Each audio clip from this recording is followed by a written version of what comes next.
because I told him, I said, look, you got swamp here, you got no traffic at all on this road. You've got the smell of decay coming out of the swamp would cover, if you were letting a body decompose, it would cover it. Did you smell decay any time those I haven't smelled anything since 1978. I've got the most worst sinuses known to mankind. So, did anyone make any comments to you about smelling decay or smelling something? No, not other than any other decay coming out of a swamp. But those particular days, August 11th? No, not at all. No. And she said no, and she looked on the other side of the fence where the swamp is on the other side of the fence, and she kind of said, yeah, you got a point. It might be a good place to do something like that. Oh, so she walked across the street? Yeah, she walked across the street and looked over there and looked around, and she said, yeah, I can see where that would be plausible. And and he just basically told me, never came out and said I was an idiot, but, and then I went home.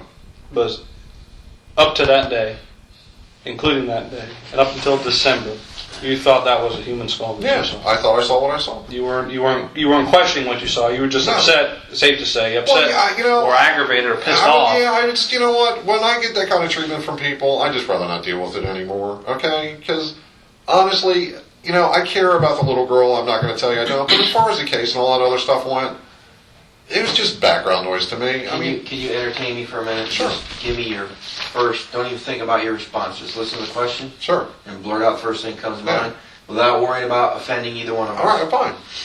From the time frame that you knew that you probably saw a skull to when you went back in there in December. All right.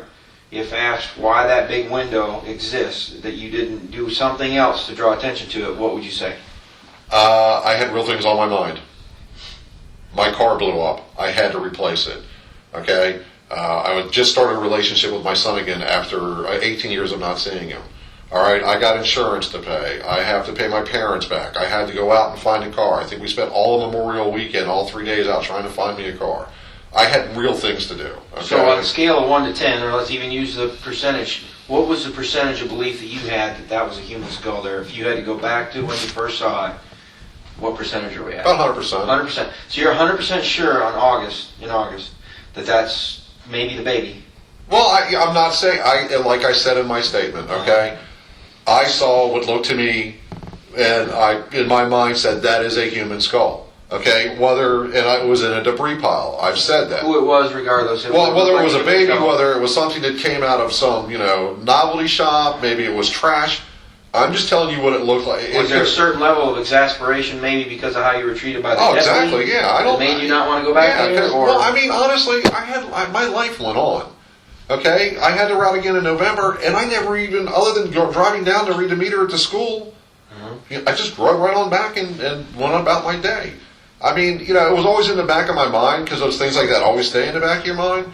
But honestly, as they shifted to the airport and with all their technology and their cellular pings and this and that and this and that, I was like, okay, well, maybe it was just a novelty or maybe it was something else. To my mind, it said it was a skull. But December 11th, the curiosity, said, what the hell am I doing? I looked at it because it's... Well, no, like I said, I read the first part of my route. I had to go to the bathroom. I knew, because that would be like the third time I'd read that route, so I know that route now. I knew that suburban over there in the woods was a safe place to take a leak because my route starts at the top of that street. All I had to do was jump down there, do what I had to do, get back in my truck, go back to the top because now my car would be facing out towards Chickasaw anyways, which means I didn't have to turn anything around, read my route, and go. Okay, I went in there, I urinated, I looked over to my side, I saw, to me, what distinctly looked like a skull again. Under a bag, or, in a bag, under a bag, I don't know. I just saw a bag over top of this thing. I grabbed the bag with my stick, I yanked it up. I yanked it up the second time. Something shifted in the bag. I looked down, and there it was. And like we had said before, we came to your house, and it wasn't a rolling skull. No, skull. No, like I said, I mean, when you're in that situation, and I know that they're going to rip this apart, but I really don't care. I challenge anybody to give me an exact second-by-second breakdown of what the hell was going on when you look down and you discover something like that. Okay? Because your mind just kind of goes, oh, shit. And my mind looked down, and like I said, when the first time I saw it, I didn't even think it was real. And I looked at it, and I examined it, and I saw the duct tape, and I saw the eye sockets, and I realized what it was. And I went, oh, shit. Because, like I said, when it was still covered by the bag, I hit it with my meter stick, and it sounded hollow. It sounded like it thumped hollow. And actually in my mind, I was praying in my mind going, God, let this be something else. God, just let this be something else. And then when I looked down and saw it, it was like, oh shit. Now, we'll use the percentage thing again.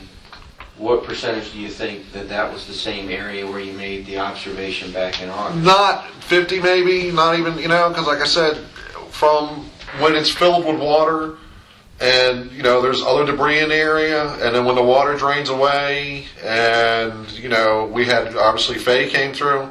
It didn't look like the same area because obviously there was 5 months in between. Okay. A lot of shit can happen in 5 months. So I showed you this picture earlier. I just want to show it again so we're on the record with it. I asked you if what I'm showing you in this picture is what you saw in August. from the opposite side, yes.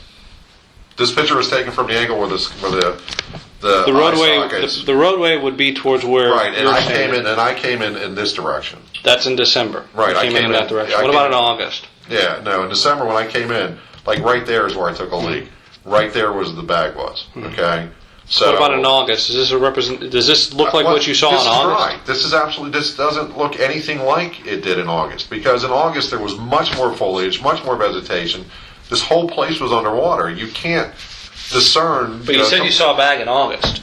No, I did. And you mentioned the bag in all Right. 3 911 calls. Right. Is this the bag that you mentioned? Oh, okay, yeah. I mean, I didn't see the yellow pull string. Okay. I didn't see that, and obviously I didn't see, the white contents of the bag. But yeah, But when you mentioned you saw something gray or tan or, And like I said, or silver, the bag- that's what you were referring to. right, that yeah, bag. because at that time, like I said, the bag was submerged in water. Just the top of this was sticking out. There's leaves and debris on it then. Mm-hmm. And like I said, this was just sun coming through. I've been out in the sun all day. Roy, let me take some pressure off you. No, I'm fine. I'm fine. The recorded and the crime line tip. Yeah. You described that bag. Oh, okay. So don't kill yourself. I mean, Well, no, it's the simplicity of it's right there, man. Okay, yeah, no, that's what I saw, man. Just so there's no question on what picture I'm showing you, since this is only audio.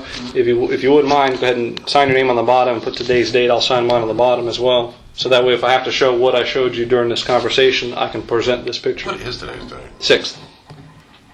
I don't even 09. I don't even know what year it is. The purposely didn't interview on the 11th. The time they wrote the 11th.